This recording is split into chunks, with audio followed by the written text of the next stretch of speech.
வணக்கம் நண்பர்களே. கருட புராணம் கூறும் தானம் செய்வதற்கான பலன்கள்.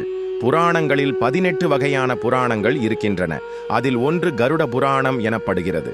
ஸ்ரீமன்னாராயணனின் வாகனமாக இருப்பவர் கருடன். மகாவிஷ்ணு சொல்ல சொல்ல அதை கருடன் கேட்ட புராணம் ஆதலால் கருட புராணம் என்று அழைக்கப்படுகிறது. கருட புராணம் வைணவத்தை சார்ந்தது. மரணத்திற்கு பின் என்ன நடக்கிறது? ஆத்மாக்கள் எங்கே போகின்றன? உண்மையில் ஆத்மாக்கள் இருக்கிறதா இல்லையா? அங்கே உயிர்வதை நடைபெறுவது உண்மையா இல்லையா? மறுபிறவி இருக்கிறதா இல்லையா? அங்கு என்ன நடக்கிறது? ஈமச் சடங்குகள் நடத்துவது எதனால் என்கின்ற பல விசித்திரமான கேள்விகளுக்கு விடையளிக்கிறது இந்த கருட புராணம். இதில் 2 பகுதிகள் இருக்கின்றன. இதை எழுதியவர் வேதவியாசர் என்பவராவார். இப்புராணம் தானம், தருமம், சடங்குகள், சொர்க்கம், நரகம், மறுபிறவி, பிறப்பு, இறப்பு, தவம் என்று மனித வாழ்க்கைக்கு பயனுள்ள பல தகவல்களை கொண்டுள்ளது. மனித குலத்திற்கு கிடைத்த அற்புதமான புராணம் கருட புராணம் என்று கூறினால் மிகையாகாது. ஒருவர் கேட்க நாம் மனதார கொடை அளிப்பது தர்மமாகும். ஆனால் நாமாகவே முன்வந்து ஒருவருக்கு மனதார கொடுப்பது தானம் எனப்படும். ஆகவே தர்மத்தை காட்டிலும் தானமே உயர்ந்தது. அத்தகைய தானம் அளிப்பவர் மன தூய்மையுடன் இருப்பது அவசியமான ஒன்றாக கருட புராணத்தில் கருதப்படுகிறது. ஒருவர் தானம் கொடுப்பவர் மட்டுமல்ல, தானம் பெறுபவரும் நல்ல ஒழுக்கத்துடன் வாழ்பவராக, மன தூய்மை உடையவராக இருந்தால்தான் தானம் கொடுத்தவருக்கு பலன் கிட்டும் என்றும் கூறப்படுகிறது. நாம் இறந்த பின்பு புண்ணியத்தில் சிறந்த புண்ணியமாக கோதானம் கருதப்படுகிறது. கோ என்றால் பசு. பசுவை தானம் அளிப்பதன் மூலம் சிறப்பான வாழ்க்கையை சொர்க்கபுரியில் அனுபவிக்கலாம். 2வது தானத்தில் சிறந்த தானம் அன்னதானம் என்று சிலர் கூறுவார்கள். அத்தகைய அன்னதானம் அளிப்பவர்கள் தாம் விரும்பிய உலகத்தில் 1 வருட காலம் சுகம் அனுபவிக்கலாம். 3ஆம் நிறைமாத பசுவை ஒருவருக்கு தானம் அளிப்பதன் மூலம் வைகுண்ட வாசத்தை கட்டாயம் அனுபவிக்கலாம். 4வது ஒருவருக்கு குடையை தானமாக அளிப்பதன் மூலம் வருணலோகத்தில் 1000 ஆண்டு காலம் சுகம் அனுபவிக்கலாம். 5வது சந்திரலோகத்தில் சுகம் அனுபவிக்க நெய், கட்டில், மெத்தை, பாய், ஜமுக்காளம், தலையணை, தாமிரம் இதில் எதையாவது தானம் செய்ய வேண்டும். 6ஆம் வாயு லோகத்தில் 10,000 ஆண்டு காலம் சுகம் அனுபவிக்க வஸ்திரதானம் கொடுக்க வேண்டும். 7வது அக்னி லோகத்தில் சுகம் அனுபவிக்க உடல் தானம், இரத்த தானம், கண் தானம் முதலிய தானங்களை கொடுத்திருக்க வேண்டும். 8ஆம் இந்திரலோகத்தில் இந்திரனுக்கு நிகராக அமர்ந்து சுகங்களை அனுபவிக்க வேண்டுமெனில் ஏதேனும் திருத்தலத்திற்கு யானையை தானமாக அளித்திருக்க வேண்டும். 9வது 14 இந்திரன் காலம் வரை வருண லோகத்தில் சுகங்களை அனுபவிக்க குதிரை மற்றும் பல்லக்கு தானமாக அளித்திருக்க வேண்டும். 10வது ஒரு மன்வந்திரம் காலம் வாயு லோகத்தில் சுகங்களை அனுபவிக்க ஆலயத்திற்கு நந்தவனங்கள் கொடையாக கொடுத்திருக்க வேண்டும். 11ஆம் மறு ஜென்மத்தில் தீர்க்காயுளும் அறிவாற்றலும் மிக்கவராக பிறக்க வேண்டுமெனில் நவரத்தினங்களையும் தானியங்களையும் தானமாக கொடுத்திருக்க வேண்டும்.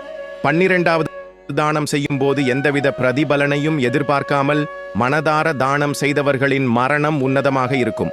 மேலும் அவர்கள் மறுபிறவியில்லாத பெருநிலையை அடையலாம். 13வது சூரிய லோகத்தில் சுகங்களை அனுபவிக்க நல்ல காரியங்களை மனதார விருப்பத்துடன் ஏற்று செய்திருக்க வேண்டும். 14வது சத்தியலோகத்தில் சுகங்களை அனுபவிக்க தீர்த்த யாத்திரை மேற்கொண்டிருக்க வேண்டும். 14 இந்திர ஆயுட்காலம் வரை அமராவதியில் சுகங்களை அனுபவிக்க ஒரு கன்னிகையை ஒழுக்கமாக வளர்த்து விவாகம் செய்து கொடுத்திருக்க வேண்டும். 16ஆம் குபேர லோகத்தில் ஒரு மன்வந்திரம் காலம் வரை சுகங்களை அனுபவிக்க பொன், வெள்ளி ஆபரணங்களை தானம் கொடுத்திருக்க வேண்டும். 17ஆம் ஸ்வேத தீபத்தில் நெடுங்காலம் சுகங்களை அனுபவிக்க கஷ்டத்தில் இருப்பவர்களுக்கு பண உதவி செய்து அந்த கஷ்டத்தில் இருந்து விடுவித்து இருக்க வேண்டும். 18ஆம் ஜன லோகத்தில் நீண்ட காலம் சுகங்களை அனுபவித்து வாழ நீர்நிலைகளை உண்டாக்கி இருக்க வேண்டும் அல்லது நீர்நிலைகளை சீர்திருத்தி இருக்க வேண்டும். ஒரு குளத்தை உருவாக்கியவரை விட அதை சீர்படுத்துபவருக்கு அதிக பலன்கள் கிடைக்கும். 19வது தபோ லோகத்தை அடைவதற்கு தேவையான பயனுள்ள மரங்களை நட்டு பாதுகாப்பாக வளர்த்திருக்க வேண்டும். 20வது 64 ஆண்டுகள் பரமபதத்தை அடைந்து சுகமாக வாழ புராண நிகழ்ச்சிகளை குறிக்கும் சிற்பங்களுடைய கோபுரம் கட்டும் செலவினை ஏற்றிருக்க வேண்டும்.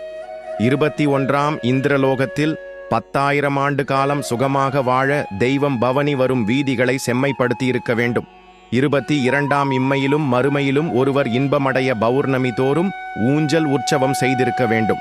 23வது நல்ல கீர்த்தியுடன் திடகாத்திரமாக பிரகாசிக்க எல்லை தானமாக தாமிர பாத்திரத்தில் கொடுத்திருக்க வேண்டும்.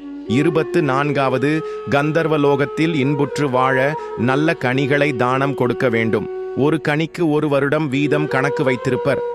25 கைலாசவாசம் வேண்டுமென்றால் நல்ல ஒழுக்கமுள்ளவருக்கு ஒரு சொம்பு நிரம்ப நல்ல தண்ணீரை தானமாக அளித்திருக்க வேண்டும். 26 60,000 ஆண்டுகள் பரமபதத்தில் சுகித்து இருக்க சூரியோதயத்தில் கங்கையில் நீராடி இருக்க வேண்டும். 27 14 இந்திரா ஆயுட்காலம் வரை சொர்க்கத்தில் சுகமுடன் வாழ முழு பக்தியுடன் விரதம் நோன்பு போன்றவற்றை கடைப்பிடித்து இருக்க வேண்டும். 28 சத்துருக்கள் இல்லாதவராக தீர்க்காயுளுடன் ஆரோக்கியமாக வாழ்வதற்கு தன்வந்திரி ஹோமமும் சுதர்சன ஹோமம் செய்திருக்க வேண்டும். 29 16 செல்வங்களையும் பெற்று பெருவாழ்வு வாழ்வதற்கு சோடச மகாலட்சுமி பூஜை முறையோடு அனுஷ்டிக்க வேண்டும். அதனால் அவர்களது குலமே பெருமையுடன் விளங்கும். 30வது புண்ணிய காலங்களில் தானம் கொடுப்பவர்களும் இதை படிப்பவர்களும் கேட்பவர்களும் தனது கடைசி காலத்தில் நல்ல உலகத்தை அடைந்து சுகமுடன் வாழ்வார்கள். அவர்களது முன்னோர்கள் முக்தி பெற்று இன்புறுவர் என்கிறது கருட புராணம். மானிடராய் பிறந்தாலே ஏதாவது ஒரு தவறை செய்யாமல் இருக்கவே முடியாது என்ற நிலைதான் கலியுகத்தில் நிலவுகிறது. எத்தகைய உத்தமனாக இருந்தாலும் ஏதாவது ஒரு இடத்தில் பாவம் செய்திருப்பான். நம்முடைய பாவங்கள் புண்ணியங்கள் மேலுலகத்தில் கணக்கு வைக்கப்படுகின்றன. நாம் தெரிந்தோ தெரியாமலோ எவ்வளோ பாவங்கள் செய்திருப்போம்.